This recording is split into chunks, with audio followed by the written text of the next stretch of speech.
He hid the man he loved for over a decade, but on Broadway, he played the charming prince. Telly Long's life wasn't a fairy tale. It was a quiet rebellion. A gay Asian American son of immigrants, torn between silence and truth. Too gay for tradition, too Asian for Hollywood. But instead of shrinking, he chose to shine. And in doing so, he gave others the courage to stop hiding too. Telly Long was born in 1980 amid the multicultural chaos of Brooklyn, New York, where dreams cross borders, but identities often collide. His parents came to America from Hong Kong with fragile hopes and burdens. They weren't chasing fame or praise, they were chasing stability. They worked tirelessly at night in sweatshops, cleaned houses, and delivered food to neighborhoods where they would never be welcome, all so their son could live a life untouched by hardship. But they didn't know that the toughest battles their son would face weren't about money or success, but about identity. At home, life flowed to the rhythms of Cantonese tradition. Telly grew up surrounded by customs older than the country he was born into. He helped his mother burn incense at the family altar. He knew by heart the proverbs that praised humility, discipline, and silence. Love was expressed not in words, but in actions. Hot bowls of porridge brought firm pats on the back, silent sacrifices behind closed doors. His parents didn't say they loved him. They told him to study, behave, fit in. That was their love.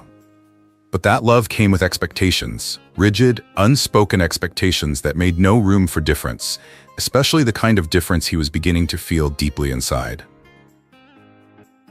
Outside the walls of his apartment, Telly entered a different world. The school hallways were loud, hurried, and harsh. His name was crossed off the roll call. His lunch was mocked. The dumplings were mistaken for weird. He quickly learned that being Asian was more than a joke. It was a spotlight he didn't want. He was expected to be quiet, smart, polite, invisible, and he tried. But identity is never one-sided. While Telly was struggling between the expectations of two cultures, another truth was quietly blossoming inside him. He was not like other boys. Not the way he moved Breck or the way he laughed or who made his heart flutter. He loved music, theater, color, tenderness, and he felt it all deeply. But that tenderness was not celebrated where he grew up. It was feared. There was no talk of same-sex love in his home. There were no gay role models in the Chinese movies his parents watched every night. There was no room in their plans for a son who would grow up to marry a man. So Telly buried it.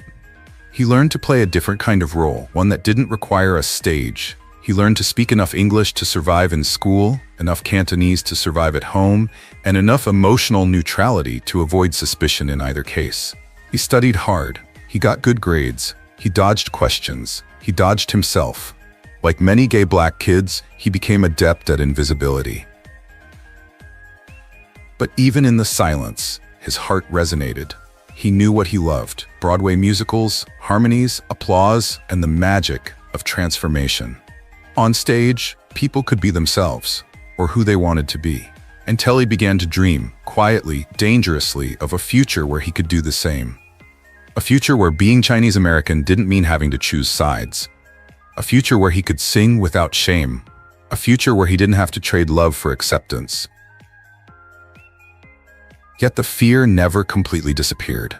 Whenever someone asked about a girlfriend, he smiled and lied. Whenever his parents mentioned a future wife, he nodded and kept quiet. He feared that coming out would not only disappoint them, but destroy them. That they wouldn't see him as a son, but as a failure. That they would believe they had crossed the ocean to a son who had betrayed them. And so, he waited. Waiting for a moment he didn't know would come. But that waiting, the tension between who he was and who he had been taught to be, became the fire that fueled his strength. Because inside the quiet boy with the secret was a voice too powerful to be silenced forever. A voice shaped by culture, pain, resilience, and hope. A voice that will one day echo across Broadway, inspiring queer Asian kids all over the world and reminding them that they are never alone. He didn't just grow up between two worlds. He learned to exist in both. And one day, he will teach the rest of us how to thrive in our own. Have you ever felt lost between who you really are and who the world wants you to be? We'd love to hear your story in the comments. Who knows, your voice might be a reminder for someone else to keep going. We're building a space where all identities, all experiences, and all truths are welcome, no matter how long you've waited to be heard. There's a difference between dreaming and believing. Anyone can dream, but believing that you belong in a world that has never seen anyone like you at its center, that takes something else. For Telly Leung, that belief began in silence. A teenager sitting in the dark, watching Miss Saigon unfold under the yellow lights of Broadway. Then came Rent, bold, raw, and unabashedly gay. Those shows weren't just entertainment. They whispered something he'd never heard before. You can be more. Not just a good student, not just a dutiful son, an artist, a storyteller, a presence that couldn't be ignored. But as Telly clung to that dream, reality came crashing down. In his Brooklyn neighborhood, few people looked like the stars on stage. At home, being gay was unspeakable. And in American pop culture, Asian men weren't heroes. They were jokes, sidekicks, warriors, anything but romantic leads. Nothing was complete. So he wondered, was Broadway built for someone like me, or would I have to change myself to fit in? Still, he kept moving forward. Telly landed a spot at Carnegie Mellon University, a world-class acting school. There, he honed his voice, his instincts, his presence. But something was lurking beneath the surface. In an environment that celebrated the arts, he still felt pressure to fix himself. Not too Asian, not too gay. Be charismatic. Have you ever been in a room where you were told to be yourself, but only the parts that made others feel comfortable? That was his daily reality. When Telly walked into his first audition, he brought more than talent. He brought questions. Unspoken questions. Would they see my face? Would they hear my voice before they heard my voice? Would I be given the chance to be more than a type? Casting directors didn't always answer those questions verbally, but their choices spoke volumes. He was passed over for romantic leads. He was asked to speak in a voice that wasn't his. He was given roles where his character's personality was a joke or an afterthought. But Telly wasn't just there to exist. He wanted to build something deeper. So he said yes to opportunities, but he also said yes to himself. His breakthrough came with roles in Flower Drum Song and Pacific Overtures, works that celebrated Asian identity without turning it into a caricature. For the first time, his culture wasn't a barrier, it was central. But the road wasn't easy. In the rehearsal room, he fought for complexity in characters that were often one-dimensional. On stage, he gave it his all, even when audiences or critics didn't quite get it. Off stage, he was still navigating a world where being gay and Asian often meant being invisible, not just to casting agents, but sometimes to the LGBTQ+ community itself. Honestly, even in queer spaces, representation isn't always equal. Telly knows the answer. That's why he keeps showing up. He doesn't just memorize lines, he lives them. He doesn't just sing, he bears witness. Every note, every bow, every curtain call is a little rebellion. A reminder that he's not going anywhere. And as his fame grew, something remarkable began to change. Producers began casting him, writers began imagining roles with him in mind. Audiences weren't just applauding, they were connecting. Asian queer kids wrote to him, thanking him for existing, for showing them a future they didn't know was possible. One of them wrote, "I didn't think someone like me could sing like that. I didn't think someone like me could matter like that." That's what representation is all about. It's not about checking boxes. It's about lighting a torch. It's about giving someone the language to call themselves and the courage to say it. But behind the curtain, a more personal story is unfolding. A story that has nothing to do with a stage or a script. A story about love, honesty, and the freedom that comes when you stop hiding yourself. We'll talk about that in the next chapter. But for now, let's revisit this moment. A guy who once wondered if he was too different for Broadway became one of the most powerful, quiet voices on stage. Not by shouting, not by demanding, but by showing up over and over again as his authentic self. And maybe that's the real question we should be asking today. What would the world be like if more people were allowed to show up as their authentic selves? Tell us, have you ever had to hide a part of yourself just to be accepted? How did that feel? Your voice matters. Let's discuss it in the comments. You never know who your story might help. Coming out is rarely a single cinematic moment. It's often slow, unspoken, 1,000 decisions that quietly pile up over time. For Telly Long, it's a simmering battle between truth and survival, especially in an industry where being gay is still a risk, and being Asian means you're marginalized. He knows who he is. That's never been the issue. The question is, will the world, especially the entertainment world, let him do it all? Hollywood has rules, unwritten but rigid. Casting directors want relatable, which usually means white. Executives want masculine, which usually means straight. And so Telly made a difference. In the rehearsal room, he's a charming, charismatic Broadway actor. Off stage, he's James's boyfriend, building a quiet, devoted life. Telly bounces between cultures, identities, and expectations, what the world demands versus what his heart truly desires. The breakup isn't poetic, it's exhausting. He gives it his all on stage and is applauded, but he still comes home feeling empty. He sings about love but can't name the man he loves. It's not shame that keeps him silent, it's survival. Even with friends, he chooses to stay silent. In public, a simple gesture like holding hands becomes a risk. The irony? His entire career has been built on vulnerability.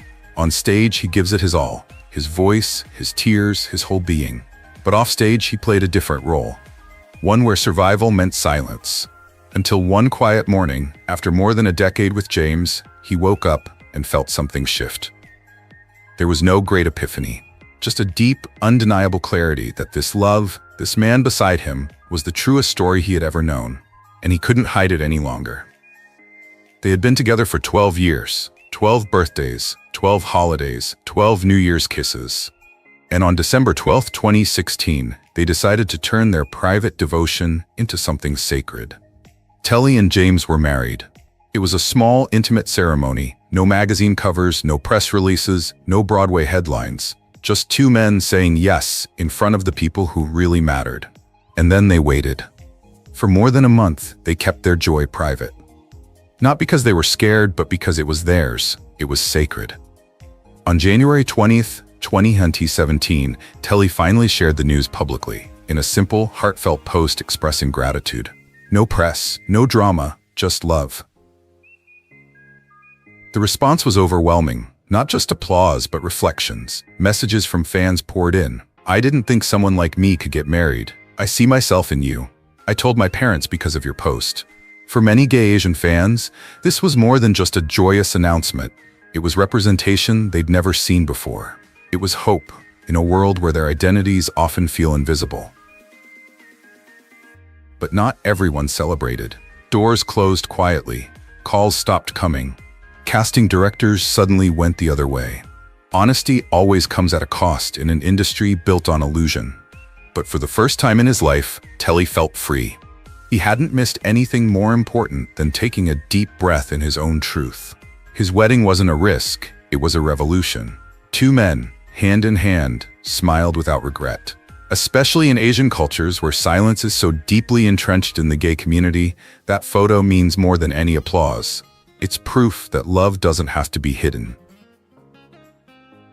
Some of the hardest moments, however, came not from strangers, but from home. The son of Chinese immigrants who sacrificed everything to build a decent life in America, Telly knew coming out would be difficult. He feared that his truth might make them feel betrayed. But something unexpected happened. His parents, initially stunned into silence, began to ask questions. They weren't perfect, but they were curious. And out of that curiosity, they understood. And then quietly, proud. Because sometimes, the moment you speak your truth is the moment you allow others to grow into theirs. He came out because he couldn't live otherwise. And in doing so, he became something more than he ever intended. A living symbol that being Asian and being gay isn't a contradiction. It's an ongoing story. A meaningful one. Deep. And most importantly, that post wasn't the end of his story. It was just the beginning. Because true courage isn't about a single moment of confession. It's about the daily decision to be fully, openly, relentlessly present. To be yourself. And in the next part of this journey, we will see how living life to the fullest changed not only his heart, but also his career. When Telly Long finally came out, something changed, not just in his personal life, but in how he viewed his career. The stage was no longer just a place to perform. It had become a place to live, a place to heal, a place to fight against the erasure he had silently accepted. And his voice, it had become the most powerful tool he had, not just musically, but emotionally, politically, spiritually. Before coming out, Telly had acted the way he thought he had to, fitting in, not asking for too much, accepting roles that only touched the surface of who he was.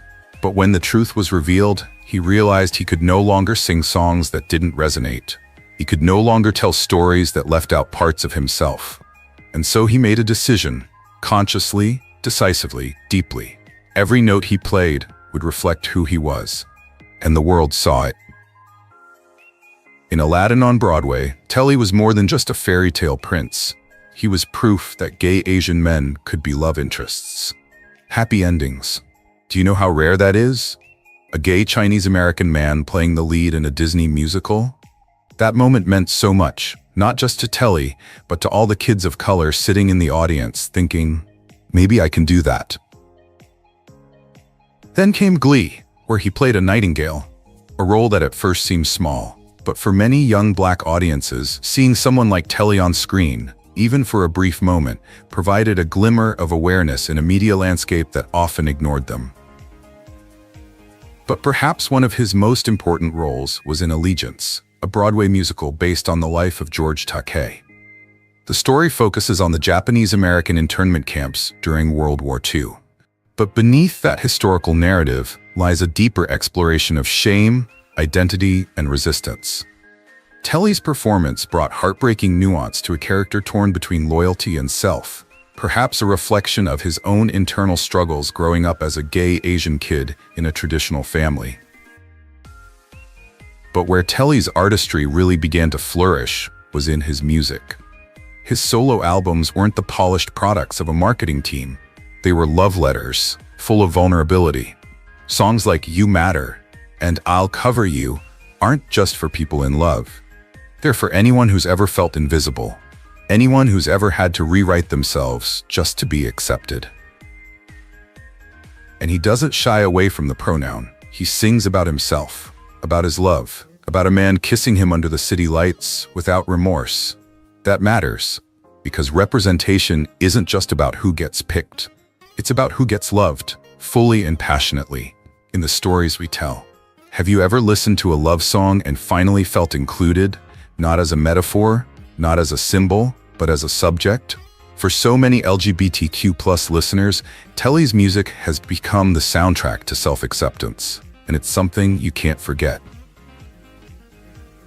But he doesn't keep the spotlight to himself. Telly has stepped into the role of teacher, mentor, and advocate, helping the next generation of queer Asian artists find their voices before the world silences them.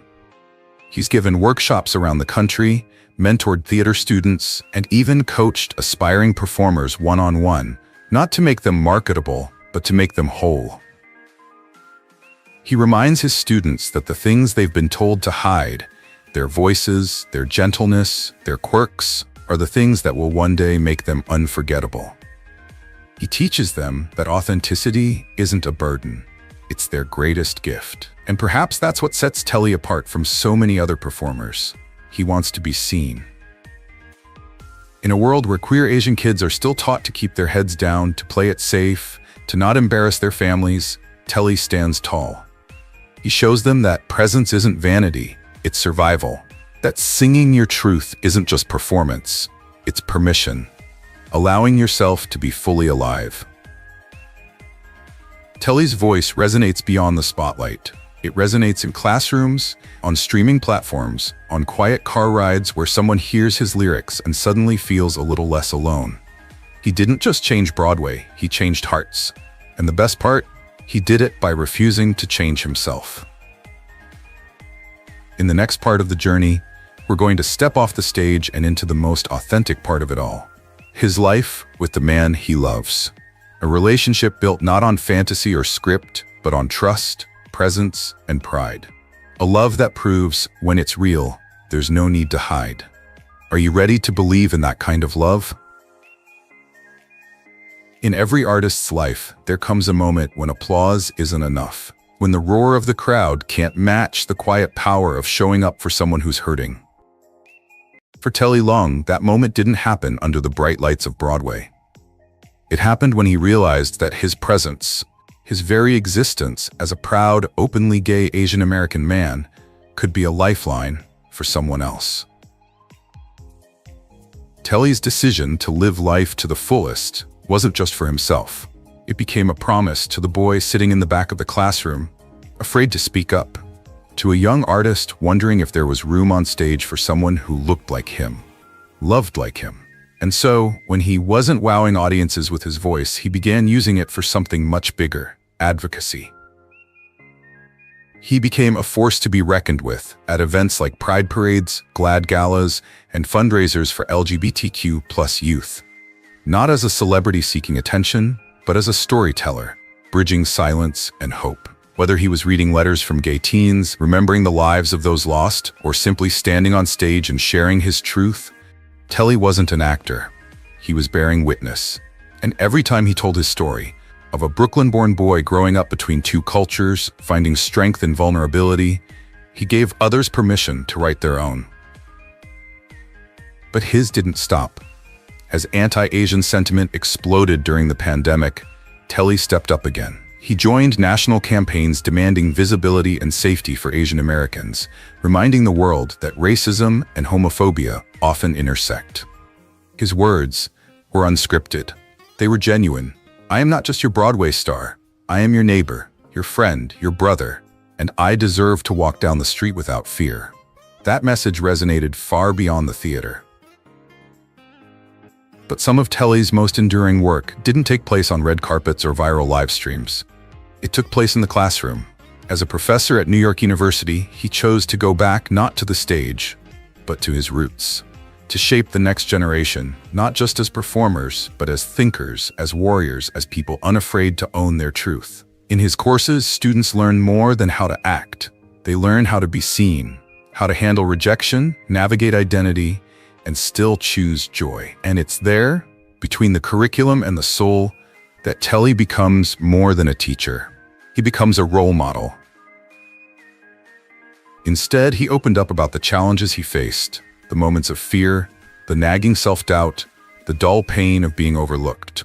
He shared with the students stories of breaking down in locker rooms, of missing out on opportunities, not because of talent, but because he didn't fit the mold. He recalled the first time someone told him, "You're too different, too special." And then he told them that he kept moving forward anyway. He wasn't a superhero. He was simply someone who refused to disappear. And by standing tall, he gave all of us permission to do the same. In a world that is often reluctant to celebrate uniqueness, Telly's presence speaks volumes without ever having to speak. He gently shatters the notion that mere presence is enough, reminding us that true impact comes from participation, not just appearance. Whether speaking on political campaigns, speaking at schools, or sharing his story at shelters and community halls, he shows that authenticity can be a powerful force for change. When fame is guided by empathy, it doesn't divide, it connects. It doesn't obscure, it illuminates the path forward. And the ripple effect is real. LGBTQ+ youth have written to him, saying they came out because they saw him come out first. Asian American actors credit him with giving them the right to dream beyond stereotypes. Parents of queer kids thank him for helping them understand what unconditional love looks like. The truth is, Telly Leung doesn't have to be the loudest voice in the room. His story is told in quieter ways, penetrating living rooms, echoing through classrooms, and gently creeping into spaces that are otherwise quiet. It reaches out to those who are still hiding and quietly offers them a promise. You are enough. And sometimes, that quiet reassurance is the most powerful. Now let's turn to you, the people who are watching, listening, maybe even still searching for your voice. Have you ever felt inspired by someone simply because they were unapologetically themselves? Has a story like Telly's ever helped you see your own life more clearly? And most of all, what would you do if you knew that your presence could change someone else's world? We'd love to hear your thoughts below. Your story could be the one someone else has been waiting for. Telly Leung never asked to be the voice of a movement. He didn't chase sensational news. He didn't jostle for red carpets or launch flashy campaigns. But somehow, through quiet persistence, fierce honesty, and unwavering determination, he became more than a celebrity. He became a mirror for everyone who has ever looked into a bathroom and whispered, "Am I too different to be loved?" He didn't need fame to be seen. He needed truth. And when he chose to stop hiding, when he came out as gay, when he walked down the aisle with the man he loved, it wasn't just an act of liberation. It was a declaration. That love doesn't need permission. That authenticity doesn't need praise. That performance, when done with integrity, can change a person's entire emotional makeup. And that's exactly what Telly Leung's story did. He may not have been an overnight phenomenon, but go backstage after a high school play. Ask any of the kids who were in Rent, Aladdin, or Godspell, you'll probably hear his name. Not because he was a Broadway star, but because he created space. Because he showed them that, yes, someone like them could stand in the spotlight and not apologize. What made Telly's lasting mark truly remarkable wasn't the trophy case or the charts. It was the quiet transformation he inspired in others. It was the hearts he opened. Young artists looked at him on stage and thought, maybe I don't have to hide anymore. Maybe I can lead with my heart, not my ego. It wasn't just a performance. And isn't that what a true icon does? Not just entertain, but elevate? His story goes beyond representation. It's a testament to healing, to joy, to gentleness, to the mark we leave. Growing up in an immigrant family, he was taught to blend in, to conform, to quietly hold boundaries. But instead of shrinking back, he chose to rise up, to let his voice ring out in melodies that some would call too weird, to love openly in a world that favors quiet compromise. He didn't just come out, he endured years of hiding, and from that silence, he built something unshakable. Not a spotlight for himself, but a beacon for others still searching in the dark. In every speech, every student he mentors, every interview where he talks not about gossip, but about hope, Telly redefines what it means to be a public figure. He doesn't offer perfect answers. He offers real experiences. He shares stories of roles he lost, rooms he suddenly felt out of place in, and quiet moments when he wondered if being true to himself was worth it all. But the thing is, he chose honesty anyway, because he knows that the moment you stop hiding, you give others the courage to do the same. So let me ask you this. Have you ever seen someone like Telly on stage? Not just a role, but a version of yourself. A silent reminder that you are never truly alone? If someone like that has touched your life, even for a moment, leave their name in the comments. Let's celebrate them. Let's build a wall of light for all those still searching in the dark. His story isn't about glitz or fame, it's about authenticity. Telly isn't just existing in the industry, he's reshaping it. And now, he's no longer hiding, not behind roles, not behind polished interviews, not behind the smile of someone trying to fit in, because the most powerful role he's ever played is himself. Telly never set out to be a role model, but by being authentic, resilient, and courageous, he's become one. For anyone still afraid of being seen, and maybe for you. Who gave you the courage to be yourself? What was a moment when you felt seen? Leave a comment, start something real. Because there's someone out there searching, and your story could be the light they've been waiting for. Telly Leung didn't just come out, he came out. With sincerity, with grace, and with the quiet power to change how people see themselves. His journey reminds us that presence isn't about being loud, it's about being real. If this story made you feel anything, hope, strength, even a little presence, we'd love to hear from you. Especially from our most thoughtful viewers. What part of Telly's story resonated with you? Your perspective matters more than you think. Thank you for spending time with us today. If you found meaning in this video, please subscribe to the channel and discover more stories that celebrate the truth, courage and beauty of being yourself. We're just getting started, and we're so grateful to have you here. Ever heard of one of the first Korean-American actors to come out as LGBTQ+, but almost no one talks about him? That's Jake Choi. Long before it was safe, he chose honesty over fame, truth over silence. Raised by a single mom in Queens, once a rising basketball star, his path took a sharp turn, and from that turning point came something bigger than fame: visibility. His story might not be loud, but it changed everything. Let's talk about it. Jake Choi was born and raised in Queens, New York, a bustling neighborhood rife with immigrant hardship. But even in a city as diverse as New York, Jake's home life was a world apart. He was the only child of a single Korean mother, a woman who worked tirelessly to survive in a country that had never made things easy for people like her. Their tiny apartment wasn't filled with affection or praise. It was filled with expectation, discipline, and a lot of quiet love. In Jake's house, emotions weren't discussed. They were folded like winter clothes, stored away, hidden, and never welcomed. He wasn't taught to talk about them. He was taught to suppress them. Don't cry. Be strong. Be a man. These weren't just rules. They were survival strategies passed down through the generations. And Jake, he followed them, even when they didn't fit. As a Korean-American boy in a working-class neighborhood, he straddled two cultural worlds that rarely spoke the same language. At home, he was expected to be obedient, serious, polite, a good son who didn't cause trouble. Outside, on the streets of Queens, survival meant putting on a tough front, walking tall, never backing down. There was no room for weakness, no room for doubt. But Jake wasn't just playing a role. He was building a facade. Deep down, he knew there was something about him that didn't fit the image others expected. Something unspoken. Something different. He felt it from an early age, the quiet tension between who he was and who he was supposed to be. It wasn't just cultural. It was personal, and it ran deep. He kept it all inside. The questions, the confusion, the parts of himself he didn't know how to name. He buried them under jokes and toughness and basketball. Because in both Korean and American masculinity, one thing was clear: there was no room for weakness, especially not from a boy who didn't quite fit the mold.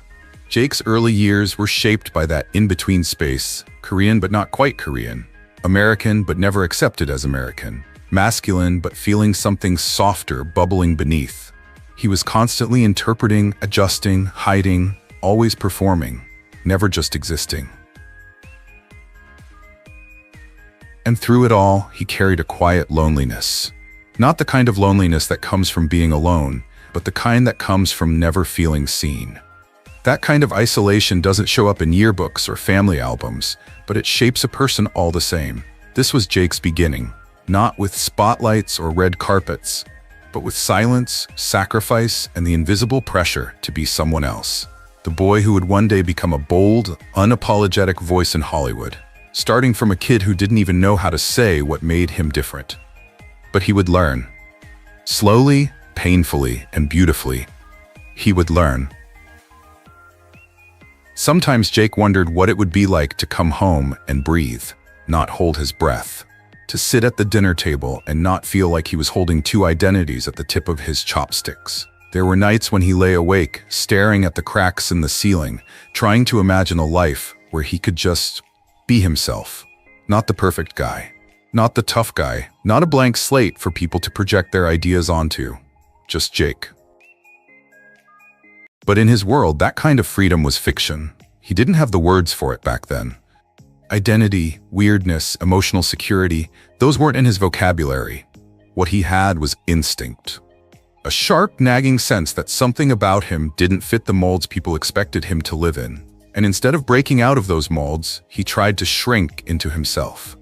That pressure, to be someone he wasn't, didn't always scream. Sometimes it whispered. Like when his friends told misplaced jokes, or when his mother asked why he wasn't like so-and-so's son who got straight A's and had a girlfriend, or when he caught himself staring too long at a boy in gym class, then immediately looked away. He didn't feel brave, he felt scared. But he was also curious. Curious about what it might mean to explore the parts of himself he'd locked away.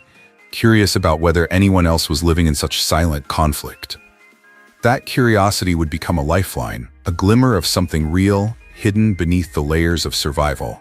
He didn't know it then, but someday that glimmer would become a spotlight, not the blinding kind, but the revealing kind, revealing truth, revealing courage, revealing the beauty of living life to the fullest. Jake's story doesn't begin with fame, it begins in silence, in shame, in confusion, but also with a seed, a desire to be more than what the world allows, a desire that, over time, grows into purpose. Because before you can become an icon for others, you must first overcome your own story. And Jake Choi, he has done more than survive. He has endured, he has adapted, he has carried the unspoken burden of generations, and slowly, choice by choice, he has begun to lay it down. Before the red carpet, before the roles and recognition, basketball was everything. For years, that was Jake's whole identity. He wasn't an actor. He was a basketball player. The guy who could hold his own on the court, practice hard, and stay focused. He didn't dream of Hollywood. He dreamed of playing professionally overseas. And for a moment, it seemed possible. He packed his bags, flew to South Korea, and played semi-professional basketball for a national team. It felt like a victory, the moment when he finally became the man everyone expected him to be. But even then, something was wrong. He didn't love basketball like he thought he would. The locker room culture was toxic. The hierarchy was rigid. The pressure to be aggressive and emotionless felt familiar, a resounding echo of everything he'd heard growing up. Don't feel, don't question, just win. Be a man, be quiet, be cool. Then the injury came. Not a movie-like fall in the middle of a game. Just a dull, constant ache that grew more intense over time. His body couldn't keep up. And when the game stopped, everything else stopped. Rhythm, structure, identity, all gone. He wasn't a player anymore. He was just adrift. Jake returned to New York with no clear plan. For the first time in his life, he had no direction. He worked odd jobs to make ends meet, delivering food, pouring drinks, waiting tables. He smiled as he chatted and laughed with customers, but inside, he was falling apart. In his mid-20s, broken, without a destination. The jersey was gone, and with it, he lost his sense of who he was. What was he good at, if not this? The answer didn't come in a flash. It came in a whisper, a suggestion from a friend. You should try acting. And he did. He enrolled at the Lee Strasberg Institute, one of the toughest, most emotionally charged acting schools in the country. He didn't know what method acting was. He only knew that sitting in that room and being asked to dig into his own pain, something snapped. It was terrifying, but for the first time, it felt real. Jake had to start from scratch. No headshots, no connections, no safety net, just a strong drive, built from a lifetime of hard work. He sat in rooms surrounded by actors with polished portfolios and supportive parents. Meanwhile, he juggled late-night shifts and student debt. But he showed up every day. The early auditions were brutal. He was called for the same roles over and over again. Delivery guy, exchange student, Kung Fu Dugmer 2. He was either not Asian enough or too Asian. Sometimes both in the same week. Casting directors barely looked up. Sometimes they couldn't even pronounce his name. The industry didn't want Jake. They wanted a stereotype. And the racism? It wasn't loud. It was quiet, polite, professional. The kind that smiles at you while cutting you in half. Like, can you do that accent? Or try something weirder. Everyone wanted Bruce Lee or cartoons. No one wanted real. Jake took what he could get. Extras. Extras. Short films paid in pizza and fanfare. He showed up over and over again, not because he liked rejection, but because something inside him wouldn't give up. Even when he wondered, is this worth it? He kept going. There were nights, after another overtime shift and another fruitless audition, when he'd walk home through the cold streets of Queens with headphones in his ears, imagining the city lights as spotlights. Imagining a critical version of himself, where his story wasn't a punchline, it was a headline. Those were the nights that hurt the most. He scrolled through social media and saw other actors getting jobs, smiling in trailers, holding scripts with their names in bold, and he wondered, what do they have that I don't? Was it luck, or the right face, or a different last name? But behind that doubt was something stubborn, something that whispered, you belong here, even if they don't realize it yet. So he kept showing up. He made a promise to himself, not to be famous, but to show up, to keep trying, to keep fighting. And somehow, through all the slam doors, cheap deals, and silent humiliation, he kept the one thing this industry couldn't take away from him, his story. Because maybe, just maybe, that story is what will open that door. And who knows, maybe your story will be the same. Have you ever held on to a dream even when everything and everyone told you to let go? What gave you the strength to keep going? Share your story in the comments. You never know who it might inspire. In 2015, things began to change. Jake took on the lead role in a tender, emotional indie called Front Cover. It wasn't a studio film with a big budget or an A-list cast, no billboards, no big-name advertising. But for Jake, it was everything. He played Ryan, a successful but reticent Chinese-American fashion stylist in New York who slowly falls for a Chinese actor. The role was subtle, layered, and deeply human. And for the first time, Jake wasn't just portraying a character. He was confronting something raw and unresolved within himself. At first, he was hesitant. Playing a gay Asian man on screen was like walking a tightrope without a safety net. Hollywood still treated Asian men as invisible or made fun of. What about gay Asian men? They're rarely given the luxury of being seen. Jake isn't out, not even close. And taking on this role meant letting the world see a part of him that he's kept private. But something about the script wouldn't let him give up. The honesty, the intimacy. The rare opportunity to play an Asian character, defined not by stereotype, but by vulnerability, conflict, and longing. Ryan is confident, sharp, and successful, but deep down, he's afraid of being seen. Sound familiar? Jake thinks so too. Filming Front Cover was, he says, a transformative experience, not because of the fame, but because of what it stirred up inside. Scene by scene, he began to strip away his armor, not just as an actor, but as a person. Ryan's shame, his longing, his fear of being known, they weren't just on paper.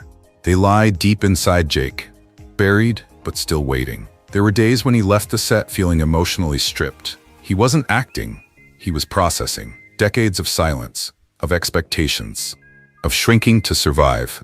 For the first time, acting didn't feel like pretending. It felt like telling the truth. When the film premiered at film festivals, critics took notice. LGBTQ publications praised the film for its subtlety, its exploration of identity and masculinity, and its portrayal of Asian men as romantic leads, not sidekicks or stereotypes. And for queer Asian audiences, the film was groundbreaking. Many said it was the first time they'd actually seen themselves on screen, not exaggerated, not watered down, but real. The highlight of it all is Jake Choi, who delivers a performance of restraint, complexity, and quiet strength. He doesn't shout to be heard. He doesn't overact to prove himself. He simply lets the truth out, and it does. Front Cover didn't make Jake a star, but it did give him something much more important. It gave him a voice. And it also gave him something much more difficult, a choice. Behind the scenes, Jake is still struggling. Playing a gay character while still hiding his sexuality is not only emotionally taxing, it's terrifying. How will it affect his career? Will he be pigeonholed? Will casting directors stop calling if they think he's not mature enough? The fear is not irrational. It was real, and it came from an industry that had never really welcomed people like him. He found himself caught between two voices. One whispered, "Protect your image, be safe." The other said, "Stop hiding, you know who you are." For a while, he stayed quiet. He took a few more roles, a guest spot on Hawaii 5-0, brief appearances on Younger and Succession. The work kept him going, but none of them opened his eyes like Front Cover. That movie had left its mark. A reminder that honesty, even in fiction, can be liberating. Even in interviews, Jake had to walk a tightrope. Watch his words. Consider how much of himself he was revealing. He remains one of the very few Asian American men in Hollywood willing to explore gay stories, let alone embody them. But something changed. He started saying no more often. No to roles that made fun of people like him. No to scripts that required him to erase his identity. He stopped playing small roles just to make others comfortable. Looking back, Jake says that Front Cover was the first time he truly saw himself, and the first time he realized how many people were still waiting to be seen. The film wasn't just a job, it was a mirror. For Jake, for his audience, for anyone who'd ever been told to keep quiet about who they were. Because for every person who watched Front Cover and felt less alone, there were thousands more still searching for that mirror. And Jake? He began to understand that maybe, just maybe, he had the strength to hold on. Have you ever seen yourself in a story, not just represented, but understood? How did that change you? Share your thoughts in the comments. Maybe there's someone out there waiting for your voice. And if this story touched you even a little, don't forget to like, subscribe, and join us for the next chapter. Your support will help keep these voices alive. What about Jake? He's starting to realize maybe his story isn't just his. Maybe it's a reflection of someone out there, waiting to be seen. Have you ever heard a line, watched a scene, and thought, that's me? Not just represented, but understood? How did that change you? Share your thoughts in the comments. Maybe there's someone out there waiting for your voice. And if this story touched you, even a little, please like, subscribe, and follow us. Your support helps keep these stories alive. In 2018, Jake Choi gave an interview that quietly changed everything, for himself and for a lot of people watching. It wasn't planned as some dramatic coming out. He was talking to Very Good Light, a lifestyle and culture site, about his life and career. Then, casually but clearly, Jake shared that he identified as sexually fluid, that he had dated both men and women, and that he felt comfortable being part of the queer community. Just like that, it was out there. There was no press release, no PR campaign, no branded rollout like Hollywood tends to prefer. Jake Choi simply told the truth, without apology, and without needing to explain himself. The response came quickly. Fans who had followed him since Front Cover or single parents reached out with support. Queer Asian Americans, who rarely see someone like them in the spotlight, shared messages saying how much it meant to them. For a lot of people, it was the first time they'd heard a Korean American male actor say out loud that he wasn't straight. Jake's words weren't just a personal admission, they were a public shift. Because in an industry where Asian men are already boxed in by stereotypes, and where queerness is still treated like a risk, his decision to be honest was a bold move. But Jake didn't see it as brave. He saw it as necessary. He later said he didn't want to keep hiding or twisting himself just to fit into someone else's version of acceptable. I'm not going to deny who I am, he told interviewers. I'm not going to pretend just to book a role. For him, it wasn't about branding, it was about freedom. Still, the reality of coming out publicly wasn't simple. Jake noticed the shift in some casting rooms. He felt how some industry people suddenly viewed him as niche. A few asked whether he'd still play straight characters. Others stopped calling. And even within the LGBTQ+ community, there were critics. Some questioned why he didn't use a specific label. Others weren't sure what to make of fluidity. But Jake stood by his words. He wasn't interested in checking boxes. He was interested in telling the truth. The truth is, many queer people, especially queer people of color, don't grow up with the safety to explore or define their identity openly. Jake had spent most of his life suppressing things to survive. Now finally, he was choosing something different. And that choice meant something. It meant something to queer Asian kids growing up without role models. It meant something to young actors told to stay quiet. It meant something to those still questioning, still unsure, still afraid. Jake's story reminded people that queerness isn't always loud or obvious, and that it doesn't need to be. It can be quiet, honest, and still powerful. After that moment, Jake didn't suddenly become a queer icon overnight. He kept working. He kept auditioning. He kept facing the usual industry barriers, just with one more layer added. But what changed was how he carried himself. He no longer felt the need to shrink in order to be accepted. In interviews, he spoke about how frustrating it was to grow up never seeing someone like him on TV, a queer Korean-American man who wasn't a punchline or background character. He talked about being asked to play into stereotypes or told to act more straight. Now, finally, he was saying no to all of that. Instead, he chose to be real and let the work follow. Jake started speaking at panels, advocating for representation, and using his platform to support queer youth. He knew his coming out wouldn't fix the industry overnight, but if it made one person feel seen, it was worth it. Because coming out, especially in Hollywood, isn't just personal, it's political. You risk being overlooked, misunderstood, pushed to the side. But you also gain something powerful: ownership of your story.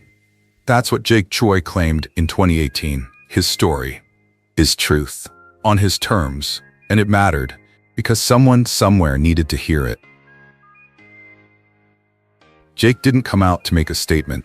He came out because living half-truths had become too heavy. Because waking up every day and wondering if you were doing enough to pass was exhausting. And because even if the industry wasn't ready for someone like him, he was ready to stop waiting for permission. That kind of honesty comes with a price. He saw roles slip away, watched opportunities fade. He wasn't surprised. He had lived long enough in this system to know how it works, how quickly the phone stops ringing when you no longer fit the marketable mold. But something else happened too. The weight he had been carrying for years, the silence, the pretending, started to lift. For the first time, Jake could walk into a room and not worry about filtering himself, not worry about being too much or not enough. He could just be. It didn't fix everything. It didn't suddenly change the stories Hollywood wanted to tell, but it changed something inside him. That quiet shift, that inner dignity, became the foundation for everything he's done since. And maybe that's the part people don't see. That coming out isn't just about being loud or visible. Sometimes it's about coming back home to yourself, about standing in front of the mirror and saying, "This is who I am, whether the world claps or not." That's what Jake Choi did in 2018. And that moment, as quiet as it seemed, echoed louder than any headline ever could. When Jake Choi came out as gay in 2018, the entertainment industry took notice. So did the world. For the first time, a Korean-American actor stepped into the spotlight and publicly acknowledged his gay identity. Not in vague terms, not through speculation, but honestly and without fear. And in that moment, it felt like a wave of change had come. Almost immediately, Jake began to receive offers that showed a new respect. No longer limited to supporting roles, he stepped into roles that allowed him to show diversity, depth, and vulnerability. One of his most notable breakthroughs came when he was cast as Miggy on the ABC sitcom Single Parents. As a young, tattooed single father, raising his son with a mix of cheeky charm and genuine concern, Miggy was unlike anything Jake had ever played before. He was funny, he was flawed, and he wasn't just a symbol, he was an integral part of the story. Audiences loved that. Jake loved it too, because for once, he didn't have to dilute any part of himself. Outside of comedy, Jake also took on roles in dramas like Law & Order, where he was serious, focused, and strong. He appeared in The Sun Is Also a Star, a film that revolved around an interracial love story, still a rarity in Hollywood, where his character wasn't defined by stereotype or accent, but by emotion. Gradually, the industry began to recognize what he had always known. He could be a lead. He could carry the emotional weight. He could be fully present. But while the spotlight grew warmer, the shadows never really disappeared. Behind closed doors, Jake began to notice an invisible ceiling, one that didn't reveal itself, but quietly and deliberately made itself felt. After coming out, he found that while some opportunities opened up, others quietly disappeared. Romantic leads that had once seemed within reach began to dwindle. Casting agents began using phrases like "not quite right" or "we're going in a different direction." There were whispers, hesitations, moments where his weirdness wasn't seen as a strength, but as a risk. He was categorized as the weird Asian actor, not just an actor. It's a subtle yet painful shift, the kind that reflects how deeply the entertainment world still clings to narrow definitions of masculinity and desirability. Jake is proud to be queer, but he refuses to be constrained by it. He doesn't want his identity to limit his potential. He just wants to expand it. That's not always the case, though. Jake has been candid about the emotional toll of navigating this strange, rocky terrain. His free-spirited public persona belies his inner struggles of self-doubt, frustration, and sometimes deep sadness. He's been open about his struggles with depression, about the struggles of trying to be his true self in an industry built on performance and fantasy. Therapy has helped. So does the community, a growing wave of Asian LGBTQ+ creators who are starting to step into the light and support each other. For Jake, speaking out, even when it comes at a cost, is a form of survival. But he's also clear. Despite it all, he has no regrets. Because through all the pressure, confusion, and repercussions, something else has emerged, a sense of self he never knew before. He no longer has to fake confidence. He no longer has to audition for acceptance. He can just be himself, authentic, raw, and unapologetic. In his words, "I've never felt more free." Since coming out, Jake has become more than an actor. He's become a voice, a speaker, a panelist on human rights issues, an advocate for queer visibility in the Asian American community. Whether it's appearing at Pride events, speaking about intersectionality, or simply telling his story in interviews, Jake has turned his platform into a force for authenticity. But he also knows that the journey is far from over. Hollywood still has a long way to go.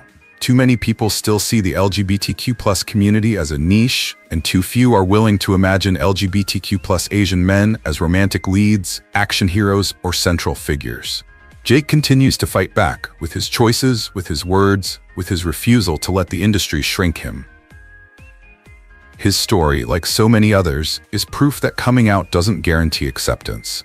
But it does pave a path. It requires you to stand up, speak up, and love yourself more in a world that often tells you to disappear.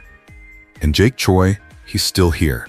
Still fighting, still acting, and still inspiring a generation of LGBTQ+ youth who now understand that yes, they deserve to be protagonists, too. Jake Choi never set out to become a symbol. He just wanted to act, to make people feel something real. But sometimes, just by showing up, fully, honestly, without apology, you become exactly what others never knew they needed. And that's what Jake became. A face, a voice, and a kind of hope for those who had never truly seen themselves reflected in the spotlight. He is more than just an actor. He is the firstborn son of Korean immigrants who hustled their way through the margins of New York life. He is a queer man who didn't wait for permission to exist in Hollywood. And he is a defiant answer to decades of silence. Jake Choi represents a new wave of storytellers, queer, Asian American, children of immigrants, whose stories have long been left out, dismissed as too niche, too political, or just invisible altogether. But through his presence, Jake reminds us that visibility is not just a matter of pride, it's a matter of survival. After coming out in 2018, Jake found himself caught in a quiet storm.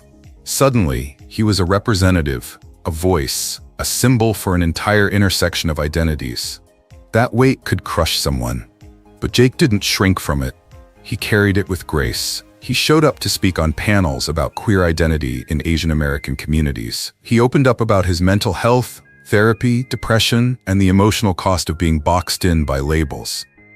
He lent his voice to human rights campaigns, told stories of queer Asian men without shame or filter, and pushed back when casting directors reduced him to a stereotype. At the same time, he never stopped working. His roles in Single Parents, The Son Is Also a Star, and Law & Order showed his range, not just as a queer actor, but as a leading man with humor, depth, and raw emotion. And yet, for all his talent, the industry still tried to fit him into a box. Some doors stayed shut, some scripts never came, some opportunities faded, Once casting teams learned who he was and what he stood for. But Jake didn't let that make him bitter. If anything, it made him bolder. Because Jake knows something many in Hollywood still haven't figured out. Being queer, being Asian, being the child of immigrants, these aren't limitations. They're superpowers. They're stories waiting to be told, not hurdles to be erased. And every time Jake walks into a room as himself, he chips away at the lie that you have to conform to succeed. He's spoken openly about the emotional whiplash of being typecast, tokenized, and sometimes overlooked altogether. He's admitted that the journey hasn't been easy. Therapy became a lifeline. So did community. And through it all, Jake has never lost sight of his purpose: to make sure no kid growing up like him ever feels like they have to hide who they are just to be loved. That's why he keeps going. Not just for himself, but for the next generation watching from the sidelines, waiting to feel seen. What Jake is building now isn't just a career, it's a legacy. A slow-burning, hard-earned legacy of courage, representation, and resistance. And it's not flashy, it's not always celebrated, but it's powerful, because it's real. There's something radical about a man who refuses to erase himself. In a world that constantly asks queer people, especially queer people of color, to dilute, to adjust, to play along, Jake's presence is a protest. A quiet, steady protest that says, I belong here. And so do you. He doesn't pretend to have all the answers. He's not trying to be everyone's hero. He's just telling the truth. And in doing so, he's helping change the story. One role, one interview, one brave choice at a time. Jake Choi's life is not a fairy tale. It's something better. It's a reminder that sometimes just being who you are, fully, unapologetically, even when it's terrifying, is the most powerful thing you can do. Because every time someone like Jake stands up and says, I don't need to please everyone, I just need to be real, a door opens for someone else to walk through. And that is how real change begins. But he also knows that the journey is far from over. Hollywood still has a long way to go. Too many people still see the LGBTQ+ community as a niche, and too few are willing to imagine LGBTQ+ Asian men as romantic leads, action heroes, or central figures. Jake continues to fight back with his choices, with his words, with his refusal to let the industry shrink him. His story, like so many others, is proof that coming out doesn't guarantee acceptance, but it does pave a path. It requires you to stand up, speak up, and love yourself more in a world that often tells you to disappear. And Jake Choi? He's still here. Still fighting, still acting, and still inspiring a generation of LGBTQ+ youth who now understand that yes, they deserve to be protagonists too. Jake Choi's story isn't just about breaking into Hollywood, it's about breaking through silence. It's a reminder that living your truth is the most radical act of all. If his courage lit a spark in you, know this: your story matters too. Thank you for standing with us, for honoring stories that matter. If you believe in the power of visibility, in the strength of chosen truth, support this space by subscribing, liking, and sharing. Because every view, every voice, brings us closer to a world where no one has to hide. The boy grew up ashamed of his accent. But what's the prize? Now he's become a courageous voice for millions. Bowen Yang went from a quiet Asian boy in Montana, hiding the truth, shrinking to survive, to the first openly gay Asian star on Saturday Night Live, using comedy to fight shame, fear, and silence. How did someone raised to be silent become a symbol of pride? What does Bowen Yang's journey mean to you? Let us know in the comments. Follow us. His story might change the way you see yourself. Have you ever felt completely alone, even in your own home? Imagine being a kid, barely old enough to spell your name, and already feeling like there was something about you that made those closest to you uncomfortable. That's the feeling Bowen Yang carried with him. First in Brisbane, Australia, where he was born, then in Montreal, Canada, where he spent his childhood, and then in Aurora, Colorado, a conservative Midwestern suburb. 3 places, 3 cultural shifts, and still nowhere he felt like he belonged. Bowen grew up in a traditional Chinese immigrant family. In that world, discipline meant love, silence meant safety, and anything that challenged the family image, especially when it came to gender, was considered shameful. From a young age, Bowen learned to shrink back, to smile amid the confusion, learning to sense the tension in a room without anyone saying a word. He mastered reading silence even before he mastered English. As a child, he was smart, curious, and keenly aware of the world around him, but he was also scared, afraid that the feelings inside him, the feelings that made him different from the boys around him, were wrong. That if he spoke out, he would lose the people he loved most. So he buried them, hiding them under layers of jokes and charm and self-control. It's a skill many queer kids learn too early, how to be everything to everyone but themselves. But there comes a time when even silence becomes too much to bear. For Bowen, that moment came at age 17, when he opened up to his parents about who he was. It wasn't a challenge, it was an honesty, a need to be understood, to feel connected. But instead of immediately understanding, his family, facing their own fears and ingrained cultural expectations, chose a different path. They sent him to therapy, hoping to help him recalibrate to the norms they understood. It was a painful chapter, born not of cruelty, but of confusion and fear. Through the experience, however, Bowen found the strength to stand on his own, even when others still couldn't quite understand him. It is a deep psychological wound, a process that tells young people that their natural existence is wrong. Bowen endured it with silent pain, internalizing the idea that even his most private thoughts were dangerous, that he himself was a threat to the harmony of his family, that love, in his case, would always be conditional. But the human spirit is more resilient than we think. And somewhere inside Bowen, a voice remained, small but insistent. Over time, that voice grew louder. It grew stronger. It found strength in humor, healing in storytelling, and finally, it found a stage. Years later, Bowen wasn't just doing comedy, he was making history. As the first Chinese-American cast member on Saturday Night Live and one of the first openly gay men on the show, he broke barriers that many thought would never be broken. But his impact extends beyond jokes. Bowen uses his platform to talk openly about mental health, identity, shame, and resilience. He doesn't pretend to have all the answers. He simply shares his truth, with vulnerability, wit, and radical honesty.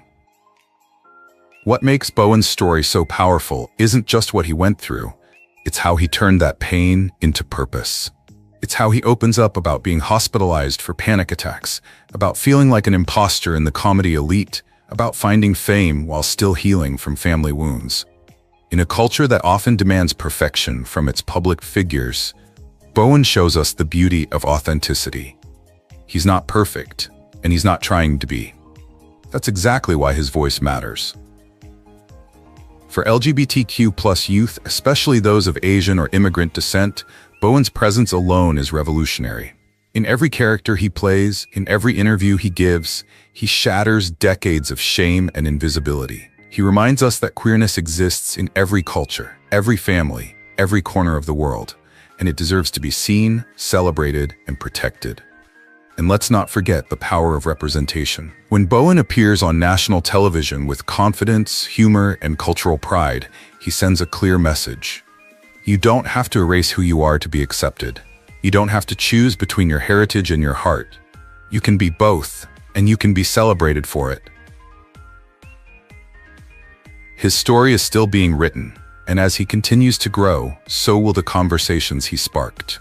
About cultural healing, about family of your choosing, about loving yourself as deeply as you can, even when the world tries to silence you. So we invite you to reflect. What part of your identity have you been afraid to express? Who supported you when you felt most lost? Share your thoughts in the comments, because the more we talk, the less alone we feel. He didn't go to NYU to be a star. He went because he thought it made sense. Because New York was big enough to get lost in. Because maybe in the midst of a city of noise, color, and contradiction, he'd finally figure out who he was when no one was looking. Bowen Yang majored in chemistry in college. The safe choice. It made sense. Science is neutral, right? It doesn't demand weakness or honesty. It doesn't force you to face the things you're afraid of. And most importantly, It makes his parents proud. But while chemistry offered him formulas and fixed answers, Bowen's reality was completely unsettled. He was stuck in a body that didn't fit the narrative around him. He was gay, he was Asian, and in lecture halls full of strangers, he felt like a hole in the equation, present but never really seen. Most days, he walked around campus in a daze, surrounded by thousands of students, yet feeling utterly alone. He hadn't come out yet, not to his friends, not to his family, honestly, not even to himself. And when you don't have the language to describe your own identity, the silence is loud. There's a special kind of isolation that comes not just from hiding, but from not knowing what you're hiding. To cope, he started writing. Small things at first, little jokes in his notes app, sarcastic tweets that masked deep pain, short comedy sketches he never showed anyone. Comedy became his escape, not to chase fame, but to feel authentic, to find control, to laugh at the pain before it consumed him. With every joke he wrote, it was like whispering a part of himself into the void, hoping that someone, somewhere, might whisper it back. And finally, the internet did. He discovered Tumblr, deep podcasts, online spaces where other queer people, many of them also Asian, were expressing their pain with brutal honesty and surprising humor. These weren't polished success stories. They were messy, angry, playful, vulnerable expressions of identity, more real than anything he'd ever read in a textbook. In those voices, Bowen saw his own reflection, and slowly he began to name what he'd buried. It wasn't a grand coming out, it was a quiet revelation. That revelation continued with a friendship that changed everything. Matt Rogers, another NYU student who was straight, gay, and funny, saw in Bowen what the world hadn't seen. A voice worth hearing. Together, they launched a podcast called Las Culturistas. They didn't ask for permission.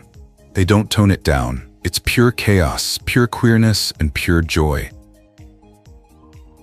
At first, Las Culturistas was just two friends joking about pop culture. But behind that laughter was something radical. Honesty, vulnerability, power. In a world that often silences queer voices or treats them like stereotypes, Bowen and Matt have created a space that feels like home, not just for them, but for thousands of listeners who have never heard their identities reflected in this way. Especially Asian queer youth, who often find themselves completely erased from mainstream queer media. Bowen doesn't preach, he doesn't consider himself a role model, but just by showing up, by being openly, brilliantly himself, he becomes a role model. And suddenly, the boy who was once afraid of his voice is helping others find theirs. Meanwhile, behind the scenes, another door opened. Bowen was hired as a writer for Saturday Night Live. At first, the job wasn't glamorous. He worked behind the scenes, often silently, crafting jokes that others would say. But those skits had something new to offer. Subtle but undeniable looks at queerness, nuance, and cultural commentary that felt different. Even before he appeared on screen, Bowen was changing the narrative. Because representation doesn't always mean being in the spotlight. Sometimes it means rewriting the script from the shadows. And perhaps that's where Bowen's power begins. On the margins, in silence, in the quiet defiance of a queer Asian writer who refuses to be inconspicuous, who doesn't wait for permission to be authentic. Have you ever found your truth in unexpected places? Through art, through friendship, through laughter? We'd love to hear your story. Share it in the comments below. This is more than just a video, it's a space where every voice counts, including yours. Bowen Yang isn't just existing, he's becoming. And what happens next? It changes everything, not just for him, but for the world watching. Before 2018, Bowen Yang was a name known mostly to comedy buffs and podcast fans. But behind the scenes, something had changed. That year, he joined the writing staff of Saturday Night Live, a dream job by any standard. But for Bowen, it was about more than just jokes. It was about entering a room that had for decades ignored people who looked like him, loved like him, or lived like him. It was about opening the door just wide enough for someone like him to exist in the most mainstream space in American comedy. Then came 2019. Bowen Yang wasn't just writing jokes anymore. he was part of them. On screen, in costume, in front of millions. With that first appearance, he became the first openly gay Asian actor in the show's long and illustrious history. Think about it. SNL has been on the air for more than 40 years. Generations of comedians have been there. But no one has ever been in the position Bowen has been in. That reputation doesn't come naturally. Being the first isn't just a job, it's a burden. Bowen carries a double burden: the expectations of an Asian American community that has long craved representation, and the hopes of an LGBTQ+ audience that yearns for someone to say, "You're not alone." Every skit isn't just a performance, it's a statement. Every laugh isn't just applause, it's an acceptance or rejection of who he's allowed to be.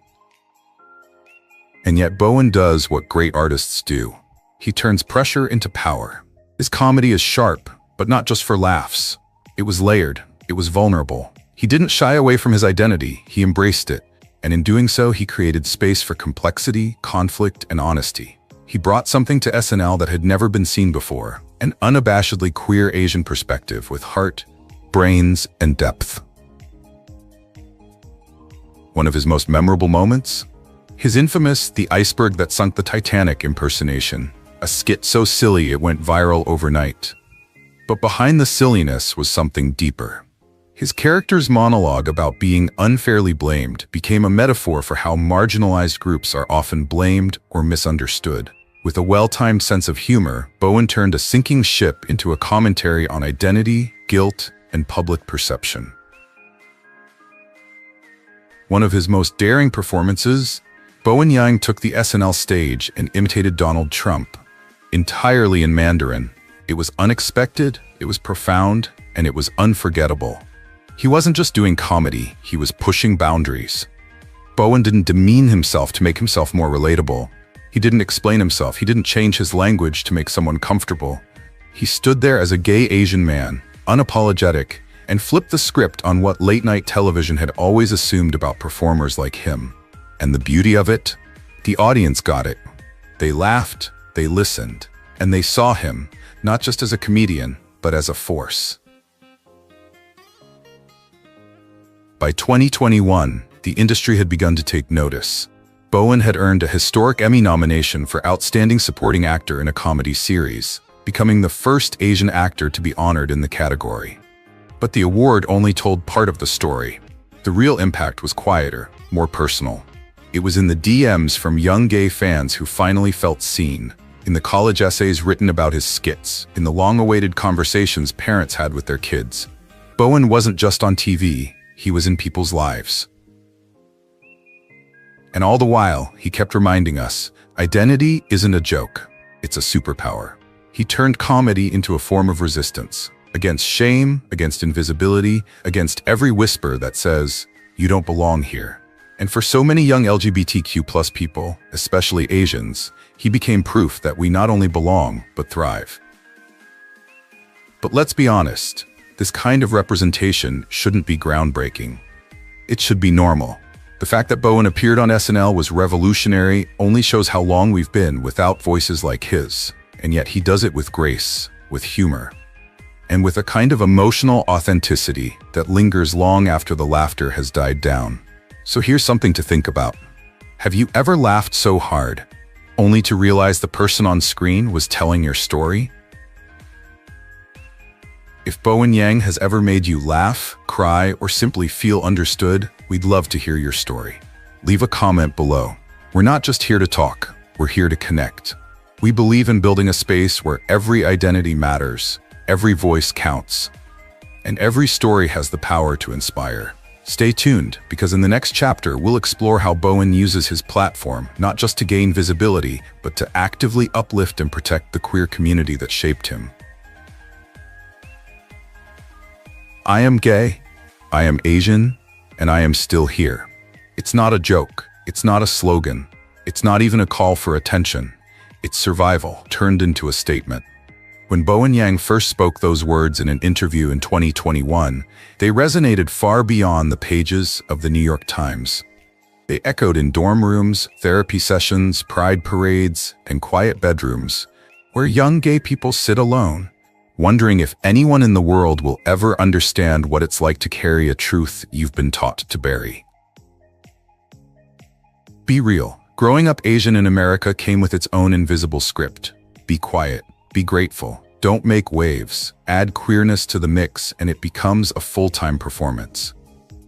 Bowen didn't just grow up hiding his true self. Like so many kids of color, he was taught that it was safer to be quiet, that different was dangerous, that emotions were weaknesses, that being gay was a problem to be solved. And that's how it happened. Still a teenager, still forming his identity, Bowen was sent to conversion therapy, not in some faraway, ultra-conservative country, but in suburban America. Right here, where many people still don't believe it exists, but it does, and it leaves real scars.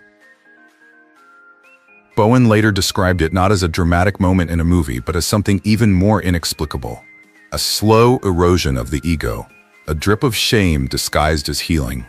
Phrases like corrective behavior and root cause were used, never acknowledging that the only thing that needed to change was the fear of social difference. The experience didn't just scar him, it broke him. It tore a silent rift between Bowen and everything he once held dear. His body, his culture, his parents, even his joy. And so, like many people with invisible wounds, he became a master of disguise. He hid his pain under jokes, buried his fear under success. Because if you're the funniest person in the room, chances are no one will notice your silent brokenness. But the truth is, it doesn't go away. It waits, it lingers, and eventually, it demands to be seen. But the truth doesn't stay buried forever. When Bowen finally shared his story, openly, fully, without regret, it wasn't just brave. It's groundbreaking too, because it challenges everything we've been taught about strength. He doesn't pretend he's unbreakable. He says, "I've been broken, and I'm rebuilding, in front of you, with you." When Bowen opens up about his own internal struggles, even at the height of his success, it's a breath of truth in a world often dominated by forced smiles and false perfection. He gently reminds us that mental health isn't measured by fame, likes, or job titles, that behind every flashy accomplishment, there may be silent battles being waged. Healing, he says, isn't a race or a checklist. It's a journey with twists and turns. Some days it feels light and hopeful. Other days it feels slower. But every step counts, and every voice that shares the truth makes it safer for others to start. What makes his words all the more powerful is the cultural weight behind them. In many Asian families, mental health is rarely discussed, let alone acknowledged. Many Asian LGBTQ+ youth carry the burden of silence from generation to generation. Therapy is seen as weakness. Being queer is seen as a phase. And the pressure to please others, to be the perfect child, the good student, the respectable adult, can be suffocating. Bowen broke that silence. He talked about antidepressants, about panic attacks, about low self-esteem, and yet he kept showing up. He kept performing, he kept laughing, he kept loving. He showed us that being broken doesn't mean being weak. It means still being human. And in doing so, he didn't just save himself. He opened a door wide enough for others to walk through. Since coming out, Bowen Yang has become more than just a performer. He's a lifeline. For countless fans, especially young queer Asians, his honesty has inspired a sense of purpose. The courage to seek help, to speak your truth, or simply to accept that being okay is part of being human. His journey is both a mirror and a map, a reflection for those who rarely see themselves on screen, and a compass for those who still struggle with silence and shame. He doesn't offer easy answers, but he does offer hope. A quiet, steady promise that you can live your truth, even if the path begins with pain. Because Bowen didn't just tell his story, he created space for others to finally tell theirs. So let us ask you something from the heart. If you had the chance to speak your truth, fully, honestly, fearlessly, what would be the first thing you would say? What part of you have you been taught to hide? What does it feel like to finally breathe a sigh of relief? We invite you to share in the comments or just keep it to yourself. Either way, this is your space. We don't just share stories. We create a space where healing can begin, where no one has to walk alone, where your journey matters. And Bowen Yang, by choosing to speak up, stand up, and survive, has become a lifeline for thousands, maybe even millions. And if his truth can do that, imagine what yours can do. So follow us. Because in the next part of Bowen's journey, he not only survives the storm, he learns to dance in the rain. And maybe, just maybe, he'll teach the rest of us how to do the same. He didn't grow up dreaming of red carpets or magazine covers. As a quiet, closeted Asian kid in a predominantly white Montana town, Bowen Yang just wanted to disappear. His voice sounded too different. His thoughts were too complicated. His identity, both as the child of immigrants and as a boy who liked boys, felt like something to be managed, hidden, or erased. But here's the twist. The very things that made him feel invisible became the impetus for his transformation. Today, Bowen Yang is more than a breakout star. He's a cultural recreation, a living reminder that representation saves lives. Bowen's rise is more than a career arc. It's a revolution told through comedy, presence, and undeniable truth. When he joined the cast of Saturday Night Live, he became not only the first Chinese-American cast member, but the first openly gay Asian American in the show's history. The moment wasn't just newsworthy. It broke down a barrier that had existed for decades. Suddenly, queer Asian teens who had never seen themselves in sketch comedy saw a mirror. Not a caricature, not a stereotype, but a real person. Smart, funny, and proud. In 2022, he starred in Fire Island, a landmark romantic comedy that broke new ground in LGBTQ+ representation. The film featured an entirely queer Asian American cast, something that had never been done before on a major American streaming platform. More than just a fun summer rom-com, it became a manifesto. Queer Asian stories are valuable, joyful, and worthy of being front and center. Bowen's performance, both poignant and witty, became emblematic of that change. He wasn't just acting, he was making history. And the world took notice. He appeared on the covers of Time, Out Magazine, Variety, and more. Not because of controversy, but because of courage. He co-hosted the Met Gala, one of the most elite fashion events, and showed the world that queer identity and Asian identity could confidently coexist under the flashbulbs. But what was even more inspiring was how Bowen used those platforms. He didn't just show up, he spoke up. Whether he's advocating for mental health in the LGBTQ+ community, racism, or simply being honest about his own struggles, Bowen uses his voice to build bridges. He's lent his voice to campaigns to support LGBTQ+ youth, raise awareness about mental health and racial justice. His podcasts go beyond celebrity gossip. They delve into what it means to grow up queer and Asian in a culture that often makes both identities invisible. He talks about therapy, about rejection, about family, about joy. He doesn't preach, he shares. And in that space of truth, millions of young people find not only entertainment, but healing. Bowen's influence isn't loud or flamboyant, it's gentle. For many young LGBTQ+ Asian Americans, especially those who grew up in silence, he's more than just a comedian. He's proof. Proof that you don't have to shout to be seen, that you can carry your culture, your weirdness, your flaws, and still walk into a room with your head held high. That laughter can be resistance, that kindness can be radical, and that identity isn't a burden, it's a gift. He's also become a symbol for those caught between two worlds, those navigating their queerness in cultures that demand silence. His story is especially powerful for the children of immigrants, for Asian kids raised with unwritten rules. Don't make waves, don't talk back, and certainly don't come out. Bowen challenged those rules, not with rebellion, but with grace. By thriving in a space that once excluded him, he rewrote what was possible for the next generation. In classrooms, in gay centers, in quiet living rooms around the world, his name sparked hope. Teachers showed clips of his skits. Therapists quoted his interviews. Parents learned from his words.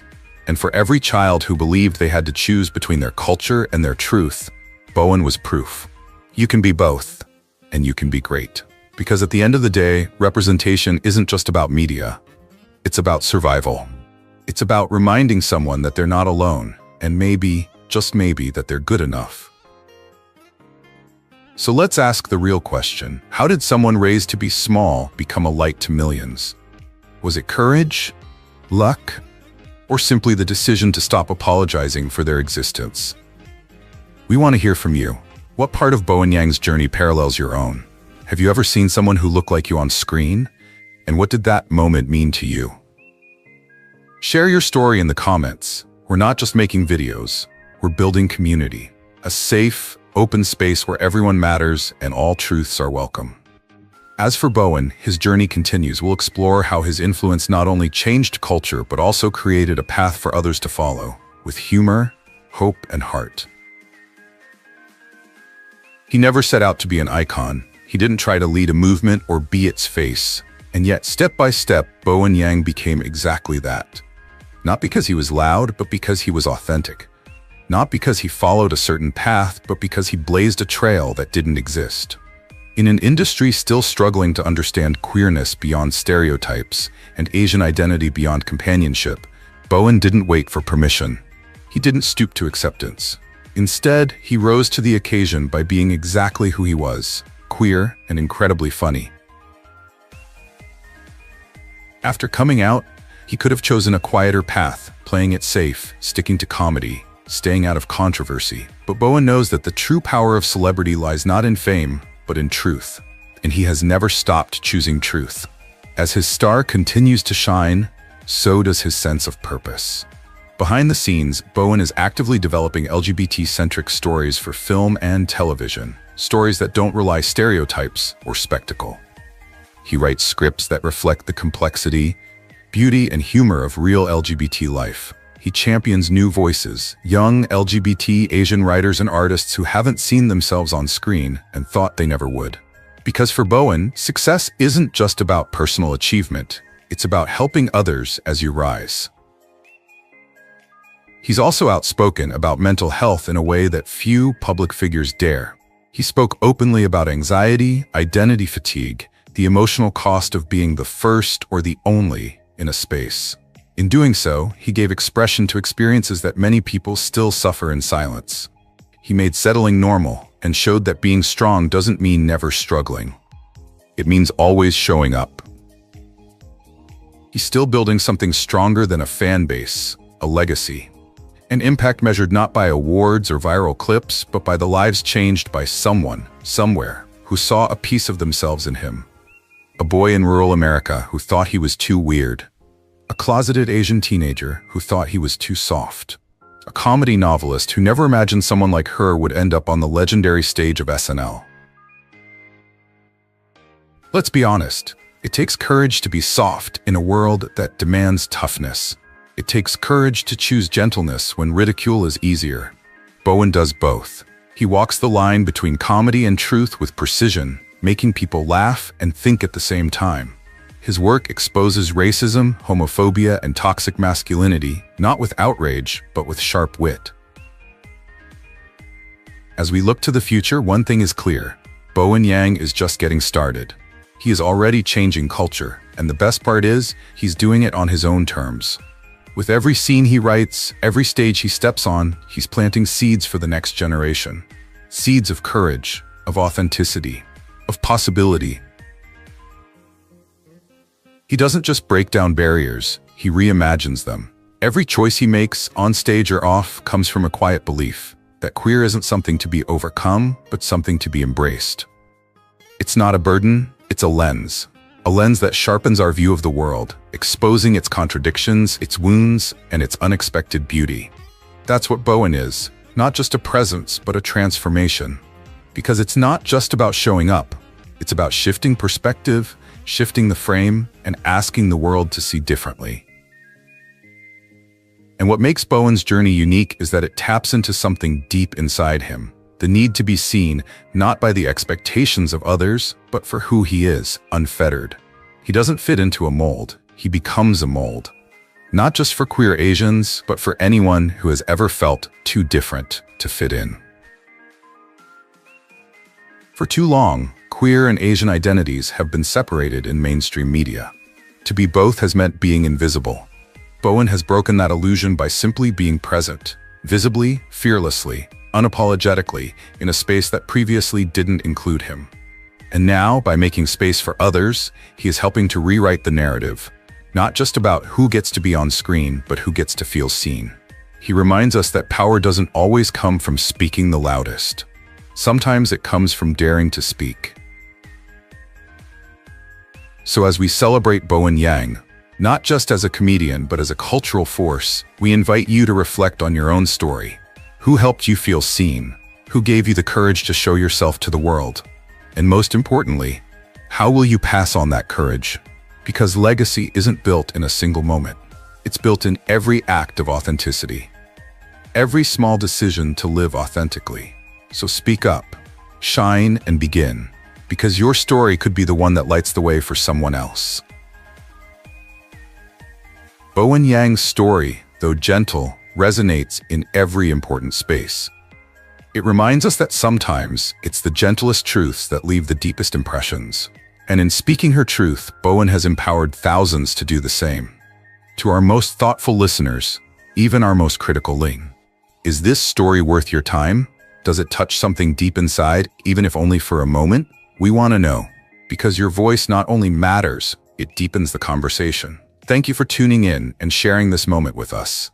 If this story resonates with you, we invite you to explore further. There are so many voices worth hearing, so many truths waiting to be heard, and who knows, your voice will be a part of what comes next. He grew up invisible. Now the whole world knows his name. Joel Kim Booster was born in Korea, adopted into a conservative white Christian family in suburban America, and taught that being gay was something to hide. His identity was split, silenced, erased. But instead of breaking, he wrote his own story. Louder, sharper, and prouder than anyone expected. This is the journey of a boy who wasn't supposed to exist, becoming a man who rewrote the rules. Joel Kim Booster was born in South Korea, but his memories of it are all but gone. He never learned Korean. He never knew his biological parents' names. He was adopted as a child by a white evangelical Christian family in suburban Illinois, a place where his presence always made him feel like an inconvenience.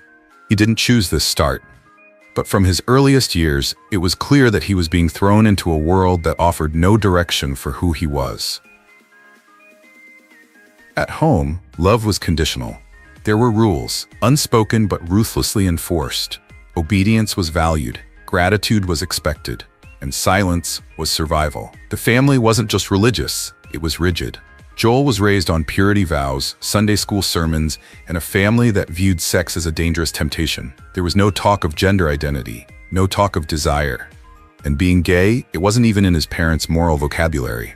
If Joel ever felt different, the only way he was taught to do it was to pray it away. But the difference clung to him. He saw it in the mirror, on the faces of the kids at school who didn't look like him. He felt it at recess, when he was picked last or labeled the weird one. Teachers would mispronounce his name, or worse, ignore him altogether. White classmates would ask if he could do martial arts or that he was adopted from China. And while they gossiped about their crushes, Joel quietly hid his differences. The boys he couldn't stop staring at, the boys he knew he wasn't supposed to like. Even before he could express it, his weirdness blossomed. But instead of being nurtured, it was buried deep, under shame, fear, and confusion. At school, he tried to fit in. At home, he tried to disappear. He learned to hide everything, his desires, his pain, his questions. The goal was simple: don't stand out. But no matter how hard he tried to fit into the adopted world, the world never really accepted him. And perhaps most painful of all, the people who raised him never really saw him. He buried himself in books, watching late-night comedy shows on low volume so his parents wouldn't hear. He wasn't looking for laughter. He was looking for release, searching for answers, searching for signs that someone like him, Asian, gay, adopted, could still exist in the real world and still be whole. But every time he turned on the TV, he saw the same thing. White leads, straight love stories, and gay characters made fun of. People who looked like him either didn't exist or were invisible. There was a distinct loneliness that came from not being represented anywhere. Not in the media, not in his family, not even in his own memories. Joel didn't just feel different, he felt erased. Like a ghost possessing a body he wasn't allowed to own. And when you grow up in a world that doesn't see you for who you are, you start to wonder if you deserve to be seen at all. Years later, in an interview that stunned many readers, Joel shared, "They wanted me to be grateful, but I just wanted to be whole." That said it all. He should have smiled and said thank you. Thank you for giving me a home. Thank you for saving me from the unknown. Thank you for raising me in a land of opportunity. But beneath that forced gratitude was a truth that would never fade. He wasn't okay. He wasn't whole. Because surviving doesn't mean belonging. And being nurtured doesn't always mean being loved for who you are. The pain didn't go away, it just grew quieter and deeper, like a crack forming under his skin. But that silence, the silence that had been forced upon him since childhood, had eventually become his greatest strength. Because Joel hadn't just survived his obliteration. He'd studied it. He'd analyzed how people spoke the truth. He'd recognized the shame hidden between the words. He memorized the rhythms of discomfort, of laughter worn like armor, of truths spoken indirectly. And all of that, the observation, the dull pain, the need to be heard, would later become the foundation of his voice as a comedian, writer, and artist. He didn't grow up affirming. He didn't have mentors telling him it was okay to be gay and Asian. He didn't even know it was possible. But somehow, after years of being lost between cultures, between identities, between truths, he found the courage to start writing his own story. Joel Kim Booster was once a boy sitting alone in his bedroom, wondering if he was the only person in the world like him. Little did he know that one day, he would become the very person that boy was looking for. And when you look back at his childhood journey in America, his silence, his strength, his longing to be seen, you have to ask yourself, if it were you, could you have endured all that and still found your voice? Because that pain, that loneliness, that sense of never belonging, that became the fuel that turned him into a writer, an actor, a fearless storyteller in Hollywood, a name the world now knows, Joel Kim Booster. Sometimes the best stories start in the most unexpected places. For Joel Kim Booster, that place was the brink of collapse. After years of hiding, pretending, and surviving as a teenager, Joel had reached his breaking point. In college, the carefully built walls of repression finally began to crack. He was no longer living under his parents' roof, but the years of silence had taken their toll.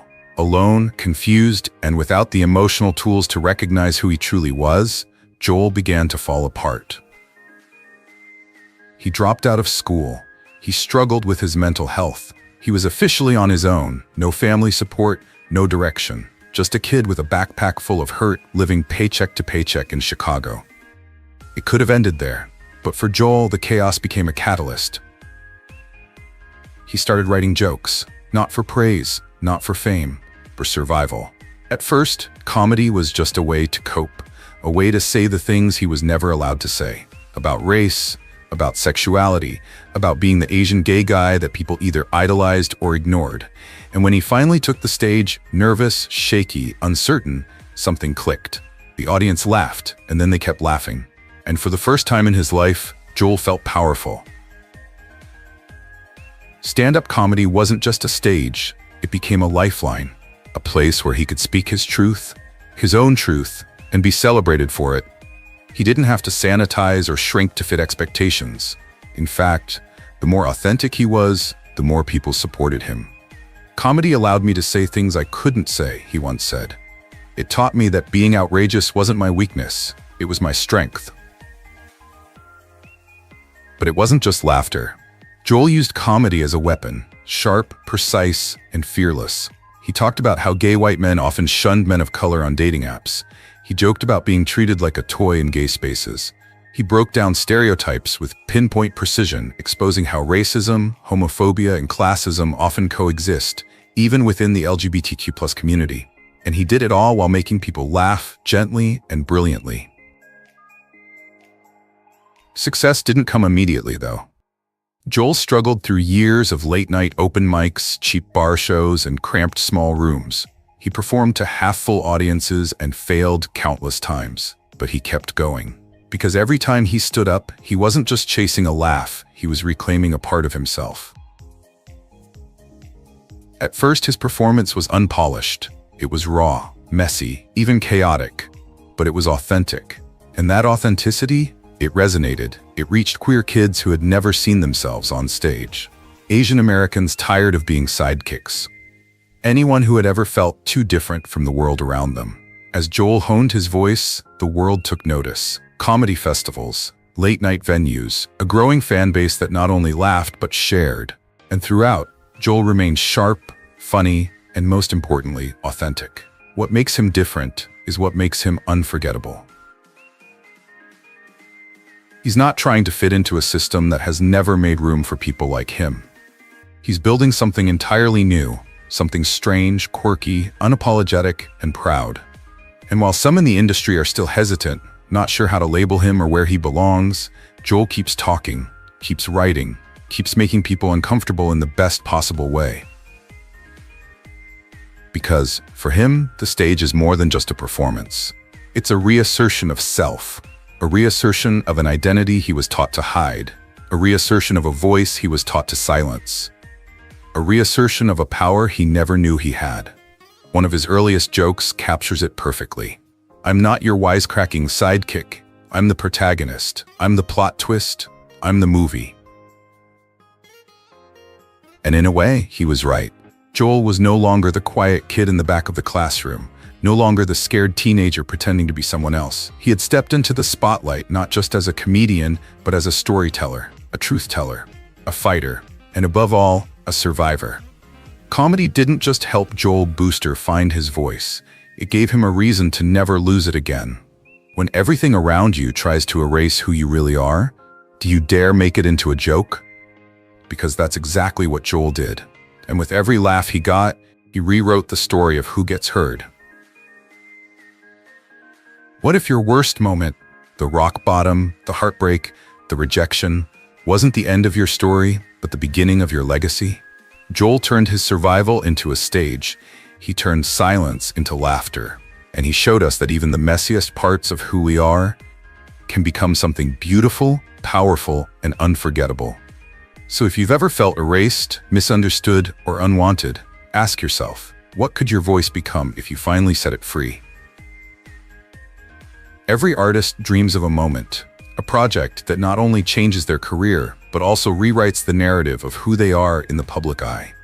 For Joel Kim Booster, that moment comes in 2022, and it comes in the form of a film he both wrote and stars in, Fire Island. But this is more than just a comedy. This is not a gay love story filled with cliches and stereotypes. This is a revolution wrapped in romance. Inspired by Jane Austen's Pride and Prejudice, Fire Island reimagines the classic story of class, pride, and connection. This time, through the eyes of gay Asian American men searching for love, identity, and community on a popular gay island resort off the coast of New York. And the fact that Joel not only stars, but also wrote the script, that alone makes history. For the first time in mainstream Hollywood cinema, a gay Asian man isn't a sidekick, not a comedic best friend, not a quirky flirt. Joel is the protagonist, the heart, the yearning, the chaos, the one we root for. And that matters, because in an industry that often relegates gay Asians to the margins, Fire Island puts them front and center with joy, wit, and unapologetically authentic. But the film doesn't just win hearts because it's funny. It wins hearts because it's honest. Joel doesn't shy away from the uncomfortable realities of the gay community itself. He addresses the often unspoken hierarchies of race and body image on gay dating apps. He exposes the subtle and sometimes blatant discrimination against people of color in supposedly inclusive spaces. He writes about friendship and loneliness, longing and rejection, and the complicated ways that marginalized people sometimes hurt each other in their pursuit of acceptance. In one scene, Joel reflects on always feeling like an outsider, even among other gay men. This line really hits home. They want our culture, our slang, our style, but they don't want us. That moment, like so many others in the film, is more than just a line. It's lived experience. It's truth dressed up as entertainment, and people feel it. The film premiered on Hulu to rave reviews. Critics called it groundbreaking, funny, insightful. But more than that, Fire Island became a cultural moment, a moment when something changed. Joel wasn't just making a movie, he was creating space. Not just for himself, but for all the queer Asian kids who had never seen anyone like them on screen. The community recognized it. So did the industry. Joel has been invited to speak at conferences, honored at LGBTQ+ award shows, and hailed as a rising voice for a new generation. At the GLAAD Media Awards, Fire Island received nominations and standing ovations, not just for its impact, but for its authenticity. It's more than just a representation of diversity. It's real, it's raw, and it comes straight from the source. But success hasn't made Joel arrogant. In fact, it's made him more determined to speak his truth. In interviews, he's been candid about the pressure of being the first gay Korean American to lead a studio-funded romantic comedy, the first to write a script, the first to carry everyone's hopes for what's possible. "I'm not trying to be a symbol," he says. "I'm just trying to be honest." That honesty is what resonates, because Joel doesn't try to be perfect. He writes about messy people, complicated friendships, misguided desires, and in doing so, he creates something more human than any perfect Hollywood script could ever capture. Fire Island isn't just a victory for Joel. It's a victory for every queer Asian person who's ever been told their story doesn't matter. For every actor who's ever been told they're not marketable.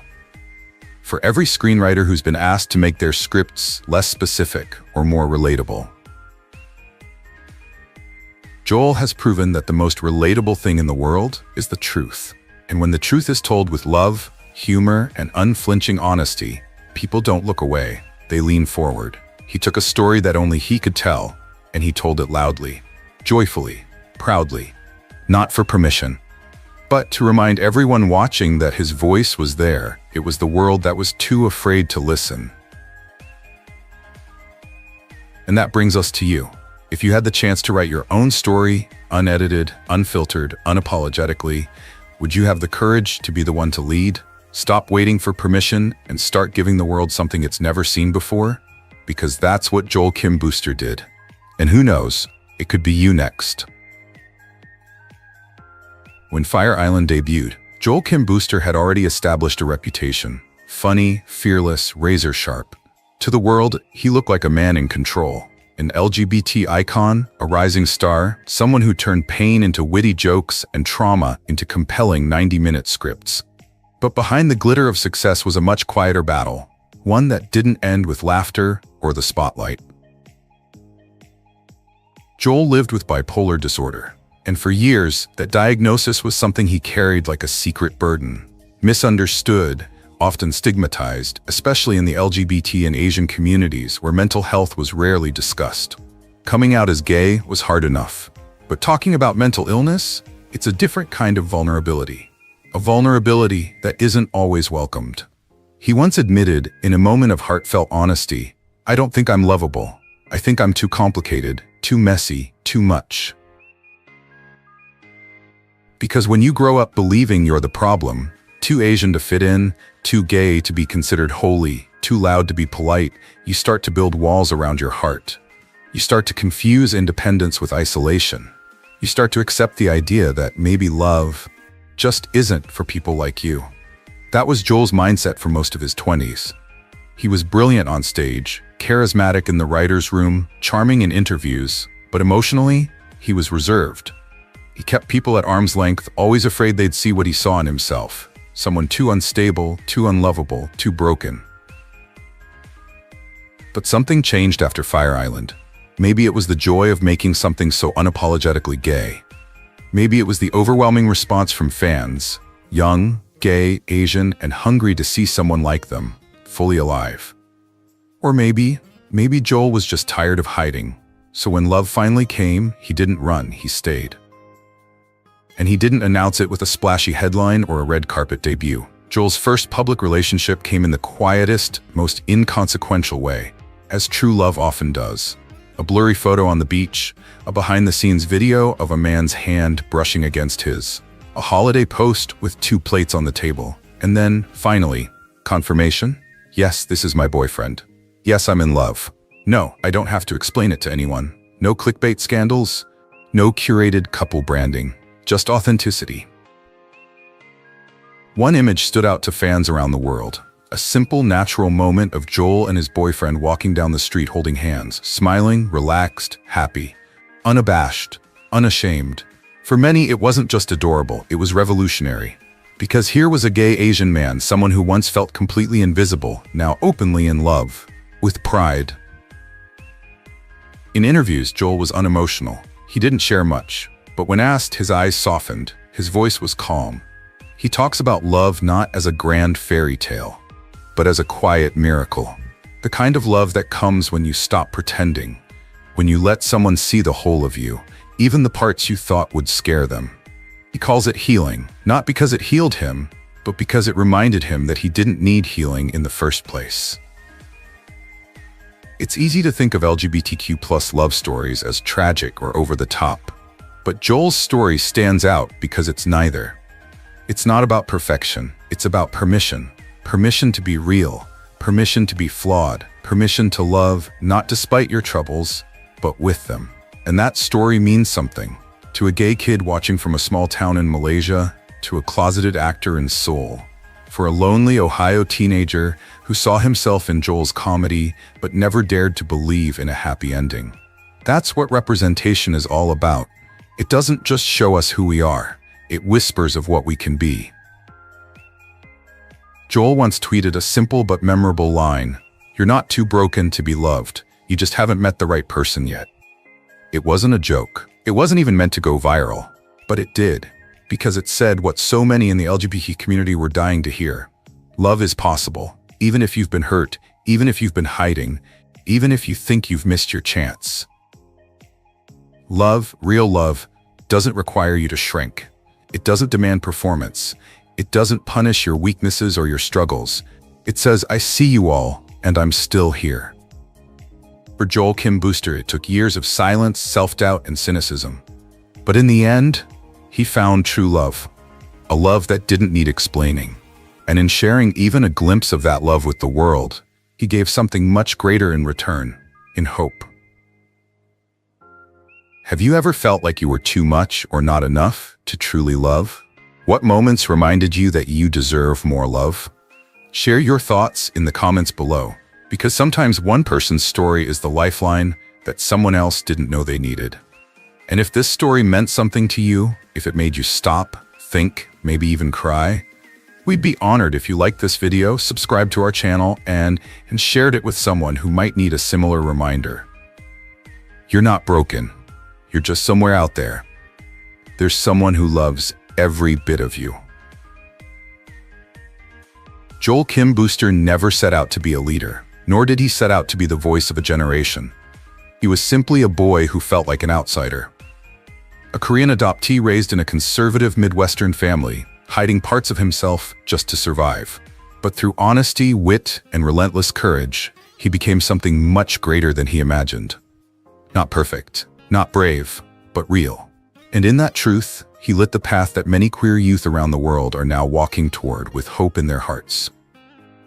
It wasn't just that Joel came out, it's how he does it, with humor, with anger, with joy, and most of all, with ownership. He never downplayed his identity for Hollywood's acceptance. He never apologized for being both Asian and gay. He never waited for permission. In an industry that had long ignored stories like his, he wrote his own and starred in them, and laughed at every old rule he broke. His film Fire Island is more than a romantic comedy. It's a revolution wrapped in glitter and sunscreen. And for gay Asians around the world, it was the first time many of them saw themselves, not as sidekicks, not as stereotypes, but as the protagonists of their own love stories. But Joel's impact didn't stop in America. His light has spread across borders. In Seoul, Manila, Bangkok, Hanoi, LGBTQ+ youth have watched him grow and seen what they never thought possible.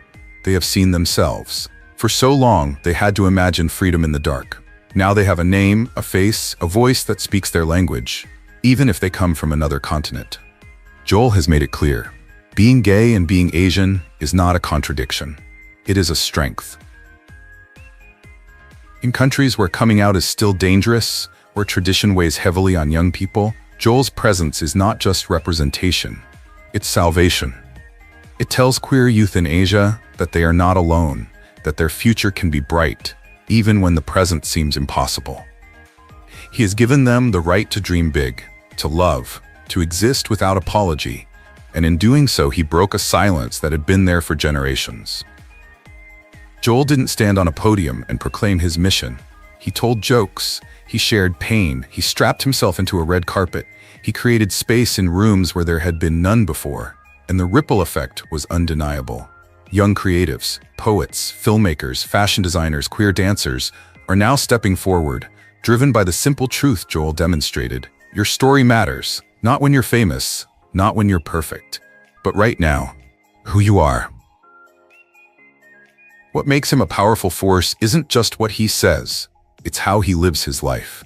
Joel reminds us that you don't have to be brave to be brave. Presence isn't about performance, it's about truth. And your most radical act might be to simply stand up for yourself and say, "This is me." Yet he carries that torch with humility. He knows he's not alone. He knows that somewhere, a queer teenager in Jakarta is writing secret songs. That a girl in Taipei is sketching gay comics between math tests. That a student in Bangkok is whispering her real name under her blanket at night. Joel lives so they can rise. His success isn't the pinnacle, it's a beacon. A reminder that the fight isn't over, but neither is the joy. He doesn't ask for statues or sainthood. He just wants us to listen, to laugh, to love harder. He shows us that queer joy isn't a joke. It's a protest, a survival tool, a reason to keep going. And in a world that often teaches LGBTQ+ young people to shrink away, Joel tells them to shine. Not someday, right now. So if you're wondering if your voice matters, if you've been hiding behind silence, waiting for the right moment to be seen, let this be your sign. Because someone, somewhere, is waiting for your story, just like you've been waiting for his. Joel Kim Booster may not have had on the cape, but he has become something equally rare.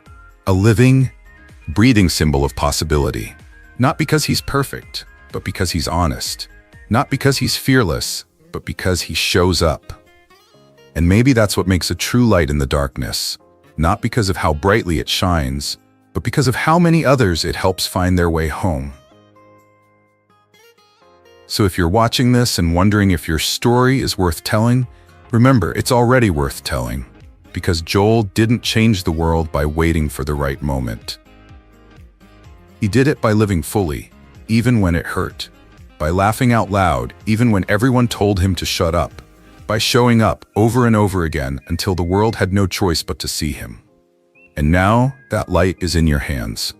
So what will you do with it? Will you keep it to yourself? Or will you pass it on, brighter than ever, to other queer souls still searching for a way out of the darkness?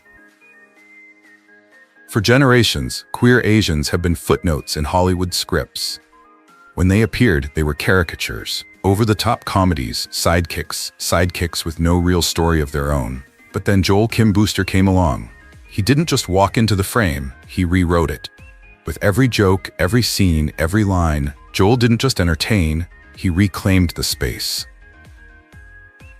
Joel didn't wait for permission to exist fully. He carved out roles for himself that didn't pander to white leads, and didn't conform to decades-old stereotypes.